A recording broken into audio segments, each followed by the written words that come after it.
Welcome to Madasaling Pinoy, your prayer partner. Ngayon ay ika-6 na linggo ng Pasko ng muling pagkabuhay. Ang mabuting balita ng Panginoon ayon kay San Juan.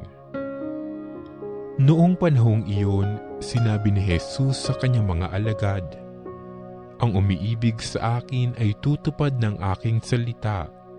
Iibigin siya ng aking Ama at kami sa kanya at mananahan sa kanya. Ang hindi umiibig sa akin ay hindi tumutupad sa aking mga salita. Hindi akin ang salitang narinig ninyo, kundi sa Amang nagsugo sa akin. Sinabi ko sa inyo ang mga bagay na ito samantalang kasama pa ninyo ako.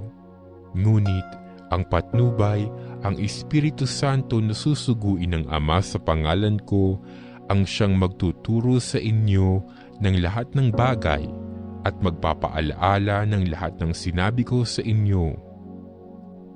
Kapayapaan ang iniiwan ko sa inyo, ang aking kapayapaan ang ibinibigay ko sa inyo. Hindi ito katulad ng ibinibigay ng sanlibutan. Huwag kayong mabalisa, huwag kayong matakot. Sinabi ko na sa inyo, ako'y aalis ngunit babalik ako. Kung iniibig ninyo ako, ikagagalak ninyo ang pagpunta ko sa Ama, sapagkat dakila ang Ama kaysa akin. Sinasabi ko na ito sa inyo bago pa mangyari, upang kung mangyari na, kayo'y manalig sa akin." Ang mabuting balita ng Panginoon.